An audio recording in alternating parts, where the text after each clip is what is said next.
Here are some interesting facts about the King family after MLK's assassination. Here's a photo of Martin Luther King and his family from the 1930s.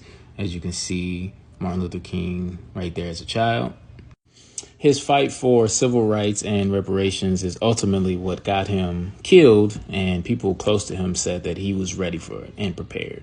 So it's reported that MLK was assassinated on April 4th, 1968 by James Earl Ray, and he was actually charged for the crime, but the King family did not believe that he acted alone, and they actually took the FBI to court and won.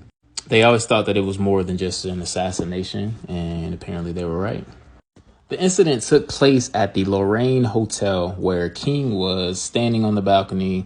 He was hit by a bullet, and he actually survived that initial shooting and was taken to a hospital. Now, here's interesting. A nurse at the hospital said that King was still alive. She saw two men in black suits go into his room, spit in his face, and then begin to suffocate him. And the story goes that's actually how MLK died. Now, before he went to Memphis that day, he did his usual rounds with his family, his wife, and his children. And on that particular day, apparently his kids begged him not to go, and they were a little more, I guess, apprehensive about him leaving, and he assured them that everything would be okay. But before he left, he told his wife, "This is an indication that I need to be home more." And that was the last time that he did indeed see his children. Here's a photo from his service. This is MLK Sr., this is Alberta Williams King, and then Coretta Scott King, MLK Jr.'s wife.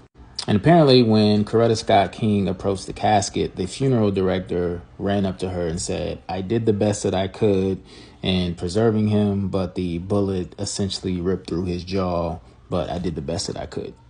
Now, after King's death, his brother A.D. King, pictured here, was actually found dead in his swimming pool by an apparent drowning. However, MLK Sr. wrote in his autobiography that he did not believe that AD drowned. He felt that it was something deeper than that. And AD always supported his older brother in his efforts and in his movement. And a lot of people think that something happened to him that wasn't what it appeared to be. And here's a photo of MLK Sr., Martin MLK Jr., and then his brother AD. And like I said, his brother AD was always by his side. He just preferred to stay out of the spotlight, but he was just as influential in everything Dr. King did. June 30th, 1974, Alberta, MLK Jr.'s mother, was murdered during a church service while she sat next to an organ. Apparently, MLK Sr. was a target, but for some reason, he couldn't get to MLK Sr., so he killed his wife because she was the closest thing to him.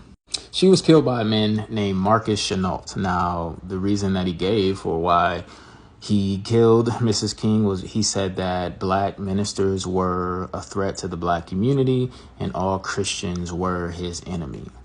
He was charged with the crime and ultimately given the death penalty, but the King family did not want that, so he was sentenced to life in prison and died at the age of 44 from a heart attack. Here is a picture of Marcus, and he was from Dayton, Ohio. This is a picture of him as a kid. I just wanted to share this because we all know about the speech. We all know about the assassination. We all know about where he was. But there are just these little details that are very interesting to me because obviously he left a family behind. He left his legacy behind. And, you know, they don't talk about these things in school.